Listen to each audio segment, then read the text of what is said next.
വറഹ്മത്തുള്ളാഹി വബറകാതുഹു.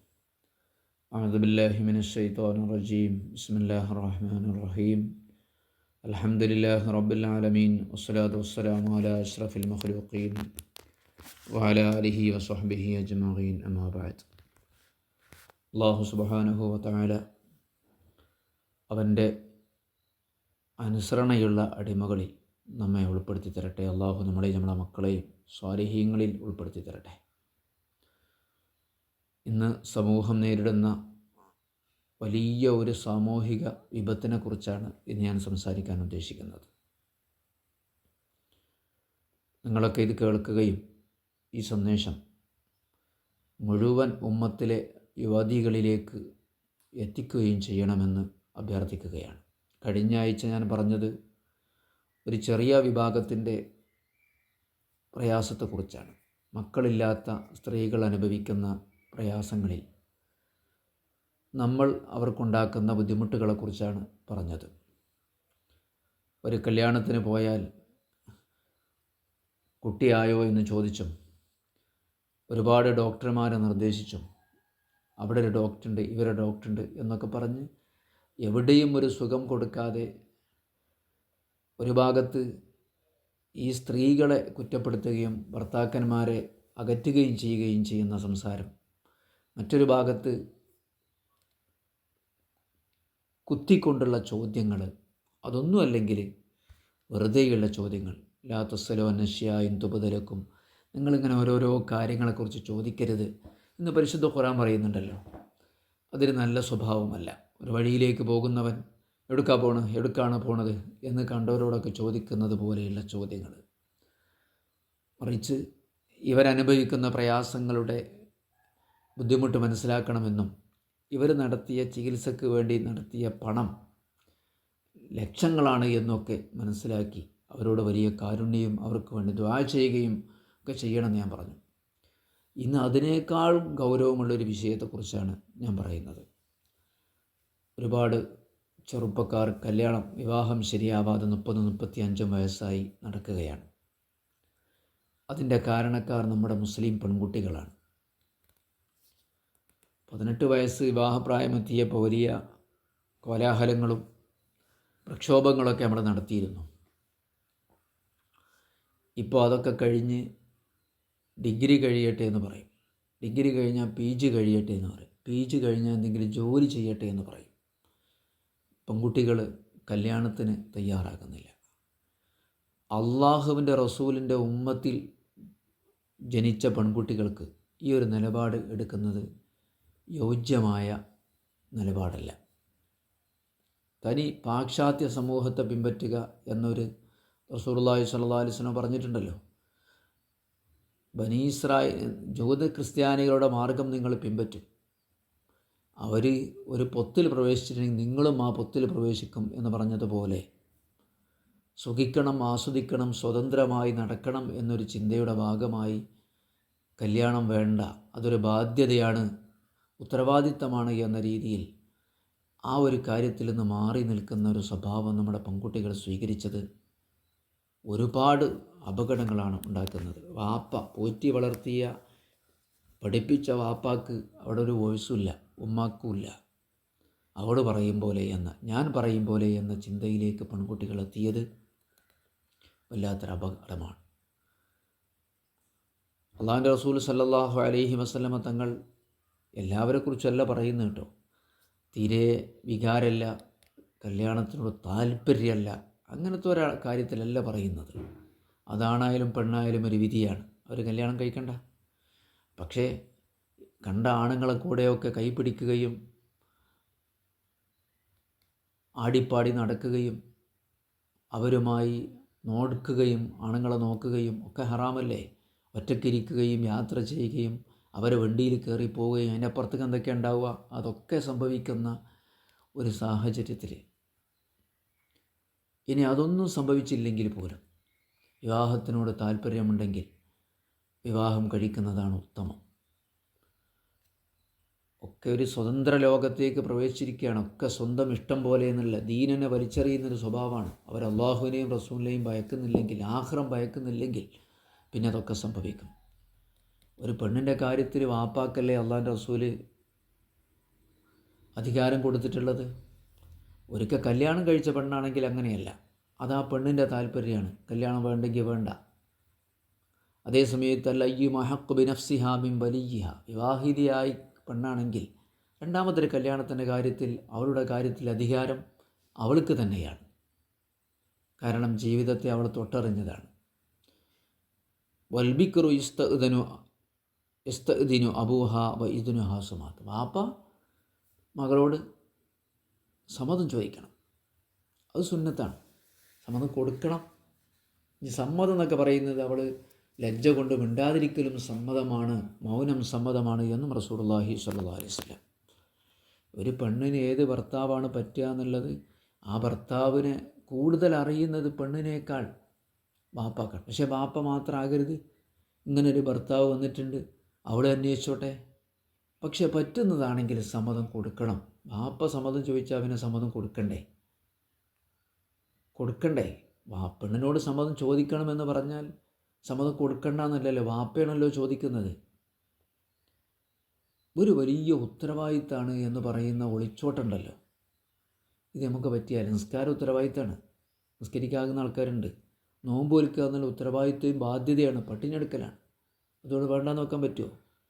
മുത്ത് റസൂലുള്ളാഹി സ്വല്ലല്ലാഹു അലൈഹി വസല്ലമ പറഞ്ഞു, ഇദാ സ്വല്ലത്തിൽ മർഅതു ഖംസഹ, ഒരു പെണ്ണ് 5 വക്ത് നിസ്കാരം നിർവഹിച്ചു, വസാമത്ത് ഷഹ്റഹ, റമദാൻ മാസം നോറ്റു, വഹഫിളത്ത് ഫർജഹ, അവരുടെ ഗുഹ്യസ്ഥാനത്തെ വ്യഭിചാരത്തോട് സംരക്ഷിച്ചാൽ, വഅതാഅത്ത് സൗജഹ, ഭർത്താവിന് വഴിപ്പെട്ടു.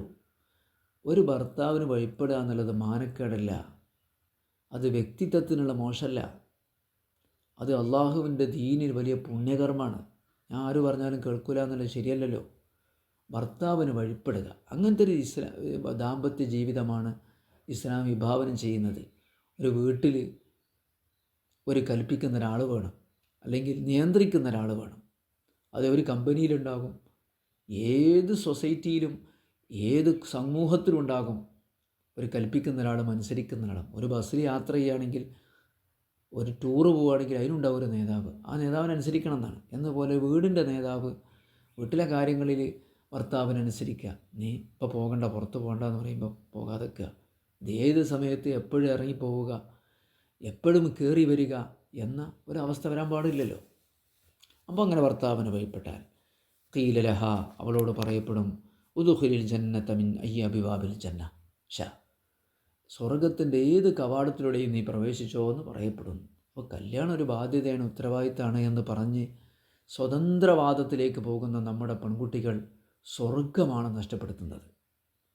കല്യാണം സുന്നത്തല്ലേ? അസവാജ് സുന്നത്തി, കല്യാണം എൻ്റെ സുന്നത്താണ്. എൻ്റെ സുന്നത്ത് ഒരാൾ ഇഷ്ടം വെക്കുന്നില്ലെങ്കിൽ അവൻ എന്നിൽപ്പെട്ടവരല്ല. അപ്പോൾ പാപ്പാർക്ക് വല്ല ആഗ്രഹമുണ്ട് മക്കളെ കെട്ടിച്ചു കൊടുക്കണം, പക്ഷെ പെൺകുട്ടികൾ തയ്യാറാകുന്നില്ല, ആൺകുട്ടികൾ തയ്യാറാകുന്നില്ല. ഇതുകൊണ്ട് ഈ ഭൂമി, ഞാൻ പറഞ്ഞില്ലേ, ഏറ്റവും വലിയൊരു വിപത്തിലാണ് നമ്മൾ അകപ്പെട്ടിട്ടുള്ളത്. കൃത്യമാണ്.